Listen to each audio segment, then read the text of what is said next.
ವೃದ್ಧರೊಬ್ಬರು 102 KG ಜೋಳದ ಚೀಲವನ್ನು ಹೊತ್ತು ಅಂಜನಾದ್ರಿ ಬೆಟ್ಟವನ್ನು ಹತ್ತಿದ್ದಾರೆ. ಕೊಪ್ಪಳ ಜಿಲ್ಲೆಯ ಗಂಗಾವತಿ ತಾಲೂಕಿನ ಅಂಜನಾದ್ರಿ ಬೆಟ್ಟವನ್ನು 62 ವರ್ಷದ ನಿಂಗಪ್ಪ ಸವಣೂರು 102 ಕೆಜಿ ಜೋಳದ ಚೀಲವನ್ನು ಹೊತ್ತು ಬೆಟ್ಟವನ್ನು ಹತ್ತಿದ್ದಾರೆ. ಬಾಗಲಕೋಟೆ ಜಿಲ್ಲೆ ಜಮಖಂಡಿಯ ನಿಂಗಪ್ಪ ಸವಣೂರು 575 ಮೆಟ್ಟಿಲನ್ನ ಹತ್ತಿದ್ದಾರೆ. ಜೈ ಶ್ರೀರಾಮ ಘೋಷಣೆಯನ್ನು ಕೂಗಿಕೊಂಡೇ ಬೆಟ್ಟವನ್ನು ಹತ್ತಿ ಅಚ್ಚರಿ ಮೂಡಿಸಿದ್ದಾರೆ. ಬೆಟ್ಟ ಹತ್ತುವ ವಿಡಿಯೋ ಸಾಮಾಜಿಕ ಜಾಲತಾಣದಲ್ಲಿ ಫುಲ್ ವೈರಲ್ ಆಗಿದೆ.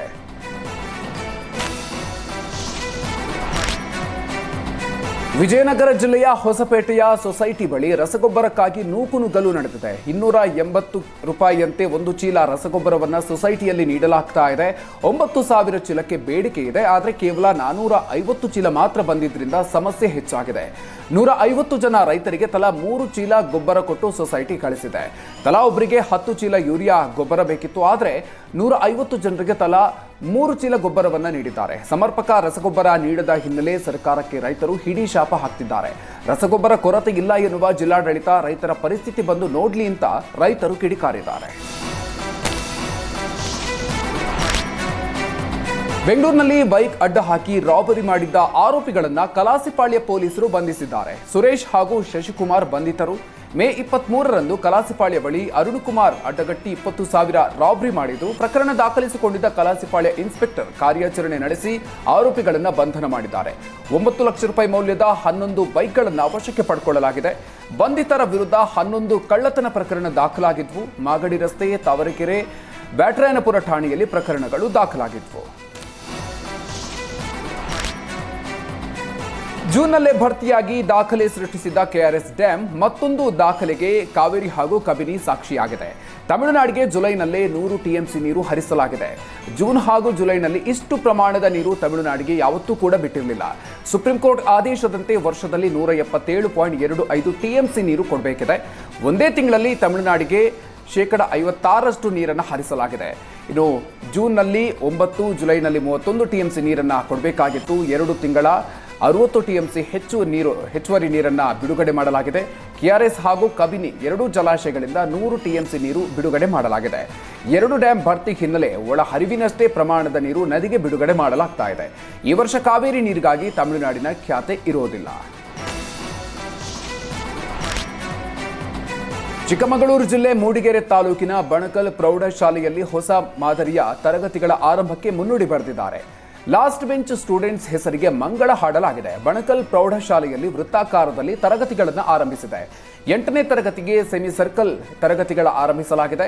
ಶಿಕ್ಷಕರು ಹಾಗೂ ಮಕ್ಕಳ ಮೇಲೂ ಕೂಡ ಗಮನ ಹರಿಸೋದಕ್ಕೆ ಈ ಮಾದರಿ ಉಪಯುಕ್ತ ಅಂತ ಆರಂಭಿಸಲಾಗಿದೆ.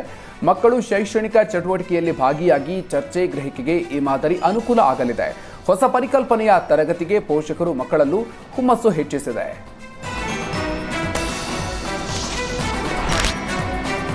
ಶಿವಮೊಗ್ಗ ಜಿಲ್ಲೆಯ ಕುವೆಂಪು ವಿಶ್ವವಿದ್ಯಾಲಯದ 2025-26ನೇ ಶೈಕ್ಷಣಿಕ ಸಾಲಿನ ಸ್ನಾತಕೋತ್ತರ ಪದವಿ ಮತ್ತು ಸ್ನಾತಕೋತ್ತರ ಡಿಪ್ಲೊಮಾ ಕೋರ್ಸ್ ಪ್ರವೇಶಾತಿ ಅವಧಿ ವಿಸ್ತರಿಸಲಾಗಿದೆ. ಅರ್ಜಿ ಸಲ್ಲಿಸಲು ಆಗಸ್ಟ್ 8 ಕೊನೆಯ ದಿನಾಂಕ ಆಗಿದೆ. ಆಗಸ್ಟ್ 18ರಂದು ಮೆರಿಟ್ ಆಧಾರಿತ ಪಟ್ಟಿ ಬಿಡುಗಡೆ ಮಾಡಲಾಗುತ್ತೆ. ಆಗಸ್ಟ್ 20ರಂದು ಪ್ರವೇಶಾತಿ ಕೌನ್ಸಿಲಿಂಗ್ ಮತ್ತು ಮೆರಿಟ್ ನಡೆಯಲಿದೆ. ಸ್ಪೆಷಲ್ ಕ್ಯಾಟಗರಿಗೆ ಆಗಸ್ಟ್ 21ರಂದು ಮೆರಿಟ್ ಕಮ್ ಪೇಮೆಂಟ್ ಹಾಗೂ ಆಗಸ್ಟ್ 22ರಂದು ವರ್ಗಾವಣೆಗೆ ಕೊನೆಯ ದಿನಾಂಕ ಆಗಿದೆ. ಬೆಂಗಳೂರಿನ ಹ್ಯಾಪಿ ವ್ಯಾಲಿ ಲೇಔಟ್ ಸುಬ್ರಹ್ಮಣ್ಯಪುರದಲ್ಲಿ ಆಟೋ ಮತ್ತು ಬೈಕ್ ನಡುವೆ ಡಿಕ್ಕಿಯಾಗಿ ಆಟೋ ಪಲ್ಟಿಯಾಗಿದೆ. ಭೀಕರ ಅಪಘಾತದ ದೃಶ್ಯ ಸಿಸಿಟಿವಿಯಲ್ಲಿ ಸೆರೆಯಾಗಿದೆ. ರಸ್ತೆಗೆ ಸ್ಪೀಡ್ ಬ್ರೇಕರ್ ಇಲ್ಲದೆ ಇರೋದ್ರಿಂದಲೇ ಅಪಘಾತಗಳು ನಡೀತಾ ಇದೆ. ಸ್ಪೀಡ್ ಬ್ರೇಕರ್ ಅಳವಡಿಕೆಗೆ ಸ್ಥಳೀಯ ನಿವಾಸಿಗಳು ಆಗ್ರಹಿಸಿದ್ದಾರೆ. ಬೆಳಗಾವಿ ನಗರದ 3ನೇ ರೈಲ್ವೆ ಗೇಟ್ ಬಳಿಯ ರಸ್ತೆ ಗುಂಡಿಗಳಿಗೆ ರಂಗೋಲಿ ಹಾಕುವ ಮೂಲಕ ಸಾರ್ವಜನಿಕರು ವಿನೂತನವಾಗಿ ಪ್ರತಿಭಟನೆ ನಡೆಸಿದ್ದಾರೆ. ಓಡಾಡಲು ತೊಂದರೆಯಾಗ್ತಾ ಇದ್ದು ರಸ್ತೆ ಸರಿಪಡಿಸಲು ಒತ್ತಾಯಿಸಿದ್ದಾರೆ. ರಸ್ತೆ ಗುಂಡಿಗಳನ್ನು ಸರಿಪಡಿಸದೇ ಇದ್ರೆ ರಸ್ತೆ ಬಂದ್ ಮಾಡಿ ಹೋರಾಟವನ್ನು ಮಾಡುವ ಎಚ್ಚರಿಕೆಯನ್ನು ನೀಡಿದ್ದಾರೆ.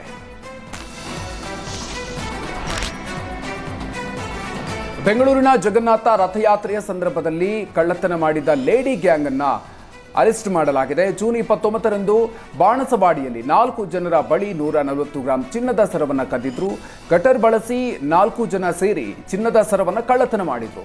300 ಸಿಸಿ ಕ್ಯಾಮೆರಾಗಳ ಮೂಲಕ ಆರೋಪಿಗಳನ್ನು ಸೆರೆ ಹಿಡಿಯುವಲ್ಲಿ ಪೊಲೀಸರು ಯಶಸ್ವಿಯಾಗಿದ್ದಾರೆ. ತಮಿಳುನಾಡು ಮೂಲದ ಯಶೋಧ, ಗಾಯತ್ರಿ, ಆಶಾ ಹಾಗೂ ಪ್ರಿಯಾ ಈ ಗ್ಯಾಂಗ್ ಅನ್ನ ಬಂಧಿಸಲಾಗಿದೆ. ಜನ ಸೇರುವಂತಹ ಜಾಗವನ್ನೇ ಟಾರ್ಗೆಟ್ ಮಾಡಿ ಆರೋಪಿಗಳು ಕಳ್ಳತನ ಮಾಡ್ತಾ ಇದ್ರು. ಈ ಹಿಂದೆ ಕೂಡ ಬೆಂಗಳೂರು ಸೇರಿದಂತೆ ಬೇರೆ ಬೇರೆ ಜಿಲ್ಲೆಗಳಲ್ಲೂ ಕೂಡ ಕಳ್ಳತನ ಮಾಡಲಾಗ್ತಾ ಇತ್ತು. ಉತ್ತರ ಕನ್ನಡ ಜಿಲ್ಲೆಯ ಶಿರಸಿ ನಗರದ 2 ಕಡೆ ಕನ್ನ ಹಾಕಿದ ಕಳ್ಳರು ಲಕ್ಷಾಂತರ ರೂಪಾಯಿ ಮೌಲ್ಯದ ಬಂಗಾರ, ನಗದನ್ನು ಕದ್ದೊಯ್ದಿದ್ದಾರೆ. ಶಿರಸಿಯ ರಾಜೀವ ನಗರದ ಶಮೀವುಲ್ಲಾ ಅಬ್ದುಲ್ ಸತ್ತಾರ್ ಮಿಸ್ಗಾರ್ ಮನೆಯಲ್ಲಿ 50,000 ರೂಪಾಯಿ ನಗದು ಮತ್ತು 15 ಗ್ರಾಂ ಬಂಗಾರವನ್ನು ದೋಚಲಾಗಿದೆ. ಅಯ್ಯಪ್ಪನಗರ 2ನೇ ಕ್ರಾಸ್ನ ಮಂಜುನಾಥ್ ವಾಸುದೇವ್ ಶೇಟ್ ಮನೆಯಲ್ಲಿ 10,000ದ ನಗದು ಹಾಗೂ 4 ಜೊತೆ ಕಿವಿಯೋಲೆ, 8 ಕೆಜಿ ಬೆಳ್ಳಿ ಮತ್ತು 1 ವಾಚ್ ಅನ್ನು ಕಳ್ಳತನ ಮಾಡಲಾಗಿದೆ. ಅಲ್ಲದೆ ವಾಸುದೇವ ಶೇಟ್ ಮನೆಯ ಪಕ್ಕದಲ್ಲಿ ಬಾಡಿಗೆಗೆ ವಾಸವಿದ್ದವರ ಮನೆಯಲ್ಲೂ ಕೂಡ ಕಳ್ಳತನ ಆಗಿದೆ. ಇನ್ನು ತನಿಖೆಯ ಭಾಗವಾಗಿ 2 ಕಡೆ ಶ್ವಾನದಳ ಹಾಗೂ ಬೆರಳಚ್ಚು ತಜ್ಞರ ತಂಡ ಭೇಟಿ ನೀಡಿ ಪರಿಶೀಲನೆಯನ್ನು ನಡೆಸಿದ್ದಾರೆ.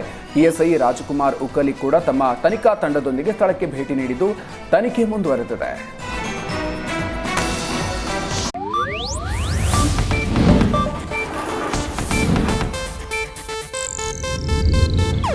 ಇದು ಏಷ್ಯಾನೆಟ್ ನ್ಯೂಸ್ ನೆಟ್ವರ್ಕ್ ಪ್ರಸ್ತುತಿ.